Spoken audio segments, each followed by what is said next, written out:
Okay. Today we will talk about adaptation of acoustic models for the purpose of automatic speech recognition, ASR. Specifically, here we will talk about acoustic models as used in GMM HMM models. GMM HMM models the acoustic variation of different events. And as you see, I am using the slides of the summer school 2003 that was held in University of Magdeburg. I will use some of the slides as I will go sometimes faster, sometimes slower. Some of the mathematically intensive slides I'll go little faster, or maybe you skip. That you will read at your own leisure. The goal here is to convey the basic idea of the various types of adaptation of acoustic models, HMM, GMM, HMM, to various kinds of scenarios. Again, idea is to emphasize on the basic concepts, not so much on the implementation. We will use very sort of loose or non-technical language, easy language. Sometimes it may not be mathematically rigorous, but we convey the idea in a pictorial manner, if you wish. So that you should see this as a starting point for reading technically rigorous tutorials and then research papers. So this is the content of the talks, the various slides. Typical applications of ASR systems are near command control, inquiry system, dictation. We keep using ASRs in voice-based search, whether it's Google or Cortana or anything of the series. So this is fine. This was drawn in 2003. So the accuracy of the various speech recognition systems, in this talk of state of the art, the best accuracy that was obtained with the various kinds of various tasks that are listed here. Things have slightly improved all the time, but we will continue with the basic speech recognition system block diagram. So, as we know, there are two phases of a automatic speech recognition system implementation. In first phase, the training phase, we train a model for each linguistic unit of the language that we are interested in. The model here will be GMM, HMM, hidden Markov model, HMM, hidden Markov model, GMM, Gaussian mixture model. Right now we will ignore the Gaussian mixture model part. We will concentrate on the hidden Markov model, a statistical model for representing different speech sounds of the language. So the quick run through speech, somebody speaks a set of words, a sequence of words which are grammatically correct in the language, a sentence. Speech data is analog digital conversion. Some features are extracted. Typical features are male frequency coefficients and their time derivatives. And using these features and the sequence of labels, sequence of words and their pronunciations, we build a hidden Markov model for each basic unit of speech, typically phones, and we store them. So the acoustic model, that is the training of the acoustic model. In addition to the acoustic model, when you talk about speech, speech is spoken language. It is not an arbitrary sequence of sounds. It's a sequence of sounds generated by human production system, but it has all variations of the speech sounds are not permitted by a language. There is a lexicon. That lexicon defines the permissible sequence of sounds which make meaning in that language. And then not all words can be combined in all arbitrary ways. There are grammatical rules for combining the word sequences, and that is the language, the grammar, syntax, semantics, various things. So these things have to be trained and stored in the language model training. That is done separately. During the recognition phase, if somebody speaks something, the system computes the same set of features that it computed during the training phase, and then what it gets is a sequence of feature vectors, and those feature vectors are matched with all possible sequences of HMMs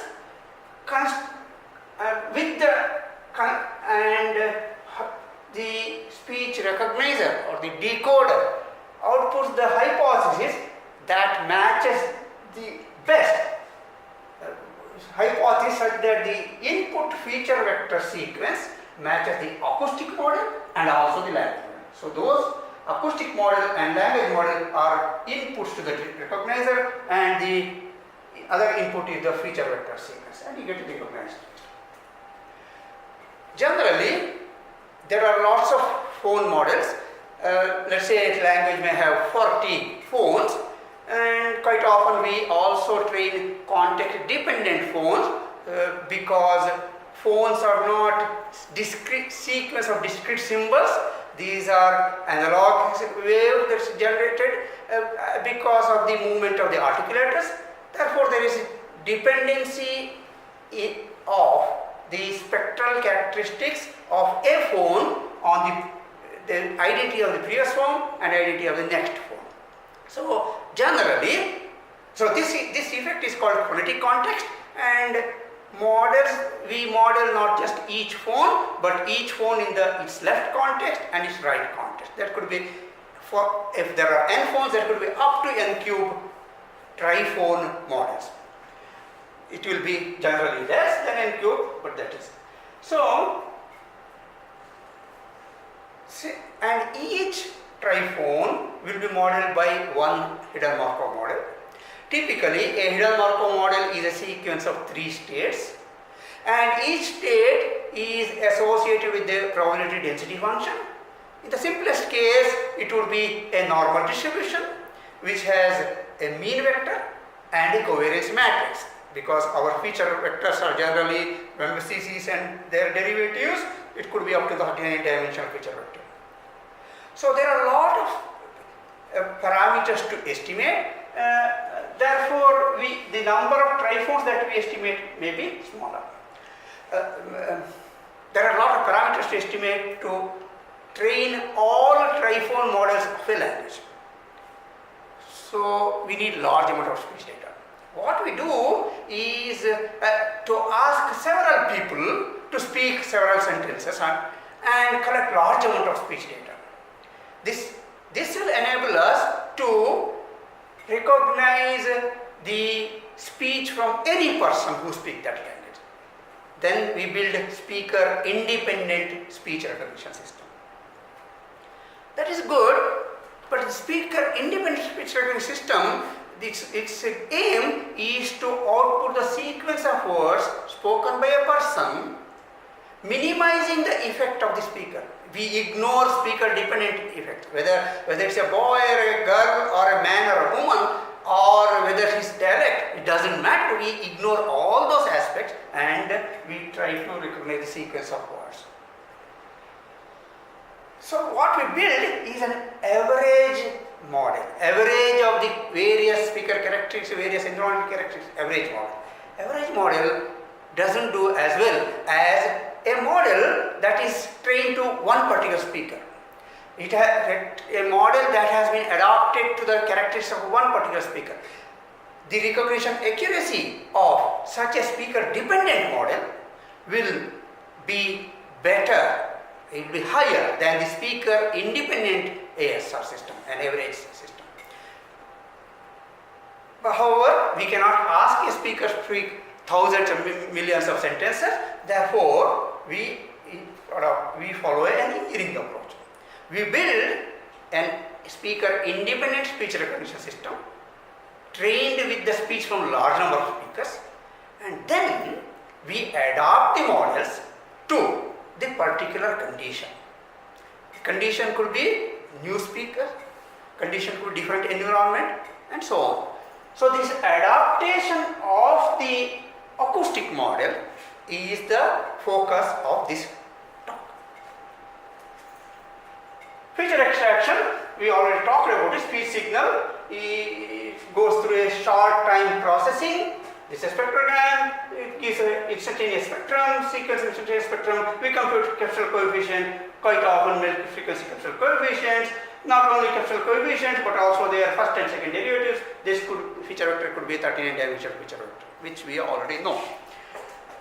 And feature vectors for different sounds sometimes will be different. Here is shown the third component and fourth component of a multidimensional feature vector. The two different classes are shown in two different colors. You see that they are slightly separate, and there is an overlap here. It is this overlap between the distributions, between the clusters, that demands the so-called hidden Markov model. If there was clear separation between classes, we don't need hidden Markov model, we could have used Markov models. Okay. HMM parameter estimation, the training part, here the HMM has a sequence of 5 states, this model is a sequence of 5 states. They are trained using this labeled training data. That we'll skip, we already know that. I briefly talked about the variability of speech, the adaptation of a speaker independent. It's not just speaker independent, environment independent. She might have spoken in quiet room and he might have spoken on the road. The acoustic environment itself is different. Microphones could be different. There are lots of variabilities, they are listed here. They can be broadly grouped into the speaker dependent variations, acoustic environment variations, reverberant room and so on, or depending on the task. If it is a Monday speech recognition system, you speak the names of the commodities and nothing else. If it otherwise generally we ask people to read grammatical sentences, there may be a chat, spoken conversation, in which case there will be spoken speech disfluencies quite often that is happening. As it happened to be right now, I said spoken and then speech disfluency. Grammatically incorrect, but we human beings ignore those speech disfluencies and still be able to understand what the speaker is trying to say. The goal here of this talk is to handle these kinds of variations. What can be done? A new environment comes, you need to collect data for the new environment and train it, but that is a costly affair. Therefore, what we do, one of the earlier approaches was to normalize the new system or normalize the input that is coming from the new environment. One of the normalization is speaker normalization. We know that children have small head size than the adults. So the formants frequencies of the children are in general higher. So if we can identify that it's a child, we can you can normalize or we can linearly or non-linearly warp the formant frequencies so that the child speech matches an acoustic model trained with the adult speech. Okay. So that is one kind of adaptation.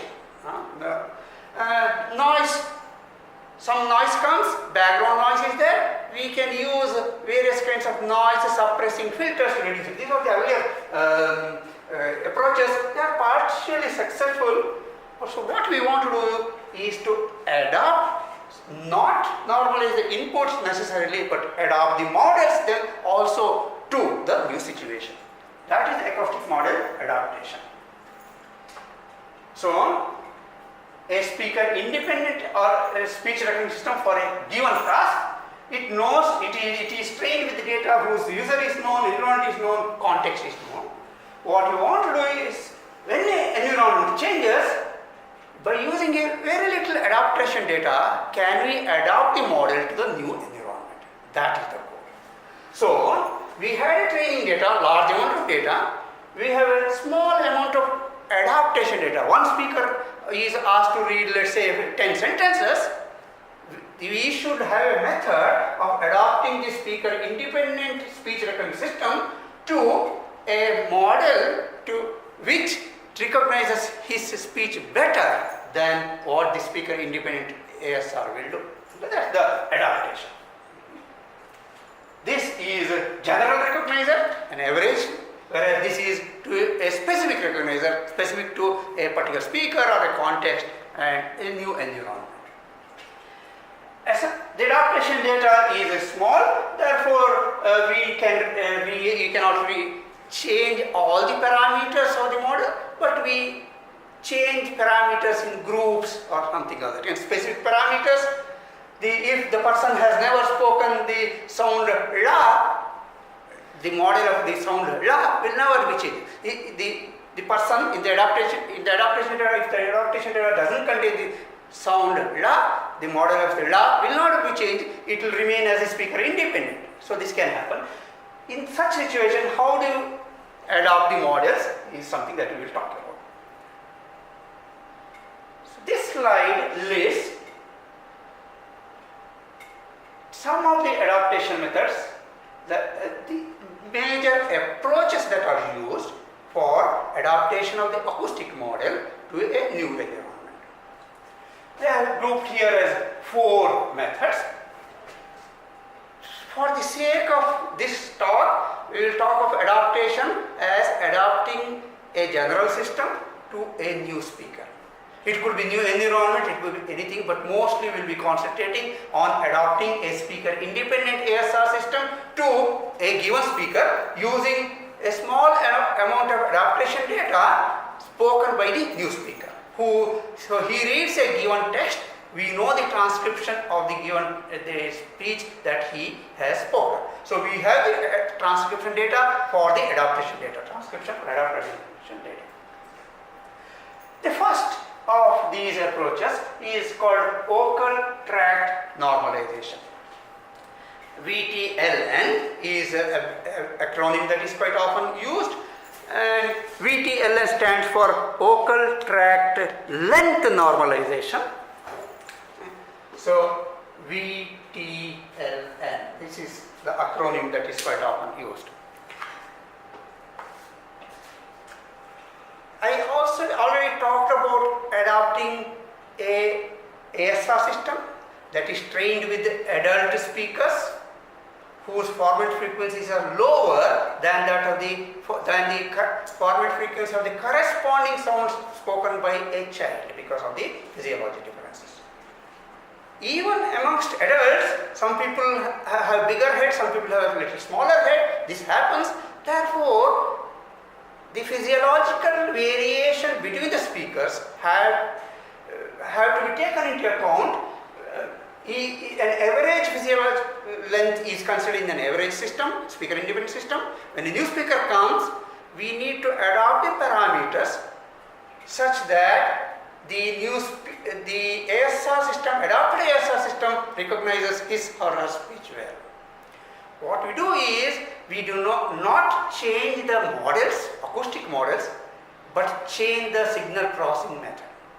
So when you compute the well frequency capital coefficient, that is the signal processing method, we do some extra step which is called vocal tract length normalization. We will briefly talk about that. Here we are modifying the signal processing part. Here we will be modifying the acoustic models. What we do is to speaker dependent densities. What is density? Probability density function associated with the states of the Markov model. So we are changing, adapting the acoustic models here. Maximum posterior method. There is also called maximum likelihood linear regression. We will talk about this. And the last one is called eigen voices. We will talk about that briefly at the end of this talk. Now let us look at the just to get a feel for the complexity of the task, let us have an estimation of the number of parameters that needs to be estimated in this adaptation process. In case of vocal tract length, we make it pretty simple. We just say that there is one parameter, let's call it as alpha. Alpha equal to 1 is the speaker independent system, average length, which may be 13 centimeter or something. And this alpha, if you make it greater than 1 or less than 1, then it gets adapted to a person of bigger head size or smaller head size, smaller or bigger vocal tract length. So the parameter that needs to be adjusted when you do the when you pass it through the Mel scale, when you do the nonlinear warping of the frequency scale, that is alpha, you just have to estimate one value. That's not that difficult, it can be done. Now, this is at the signal processing level. Now let us look at the acoustic models. If you remember the, suppose I plot this, you have to recollect from your memory. What we used to plot was the F1 and the F2, the frequency of the first and second formant frequencies of various ovals, the famous Peterson-Barney plot of 1950s, where the 100 American speakers spoke the ovals, different ovals, and for each oval there are 100 data points, F1, F2, in the F1, F2 plane, the points were put. Now, if you look at the oval E, this is the sort of, all the 100 points cluster around this area, low F1, high F2. However, if you know who spoke, what you will see is that most of the children will have data points somewhere here. Why? Because their head size is smaller, resonant wavelength is smaller, frequencies are higher. On the other hand, most of the adults' data would fall somewhere here. It is not that it is well separated, there is significant overlap, but in general, if we consider the cluster of adult speakers, it would be somewhere here. If we consider the cluster of the only children, it will be somewhere up. In other words, the mean or the average of these clusters of the adults and the child are different. If we model ASR system of for the oval E using adults' speech data, the mean will be somewhere here. And if you want to adapt it to the children data so that when child speak and it has to recognize well, what you need to do is to shift this mean from here to here. So this is a global shifting of the mean of a cluster to suit the new environment. So the old mean is given by new vector. It's a vector, that's underlined here. Why is a vector? In this particular case, a 2-dimensional vector. In other cases, it is 39-dimensional MFCC vector. That's what we normally do. So mu is the mean vector of the oval E, which was trained using the adult speech data. It has to be shifted upwards to adapt to the new child data, which is here. Now this shift, they call bias, is given by this arrow. It is something like this, vertical arrow. It is not necessarily vertical in some direction, but it is a vector. Our job is to estimate this bias vector or the shift vector, so that the adapted model recognizes child speech very well. So, how many parameters do we have to estimate? If the mu vector is 39-dimensional vector, our bias vector will also be of the 39-dimensional vector. Therefore, the number of parameters, scalars that you have to estimate is the dimensionality of the feature vector, capital D. Fine. Now, right now we talked of only one vowel. No, this is true for one particular vowel. If there are 40 vowels, then we need to estimate 40 into D parameters. Okay, that is this estimation. If there are 40 models, it may be triphonic into dimensionality of the feature vector. When they talk of global shift, I did illustrate it by showing one example, but what they are doing is not that example. In case of children, F2 of most ovals will be higher. So if I am looking at this, there will be let me show the E of adults here and A of adults, U of adults and so on will be various. These are the clusters in the F1 of adult. Now on the other hand, if you measure the F1 and F2 of children of various ovals, they will be slightly higher, slightly this thing slightly expanded outwards because most of the numbers are little larger. So what this first line global shift says is that every mean has to be increased towards in this diagonal direction. All the mean vectors have to be shifted by one vector. In this particular case, we are shifting each oval cluster center by oval dependent shift vector, bias vector. Whereas here there is a single global bias vector. That's the difference. Alright. Now I am going back here because that's very illustrative, easy to understand F1, F2 here. Now, if you look at go back and check your the cluster for the oval R, the long R. Okay. It has this kind of shape. Probably the children's speech are all here. This is the adult speech for their formant frequencies are small. On the other hand, the children's speech, the speech values are little larger. Okay. We did talk of this. In the case of E, it was completely shifting upwards. Now you may think that in this particular case, the mean of the adult R is here, mean of the children R is here.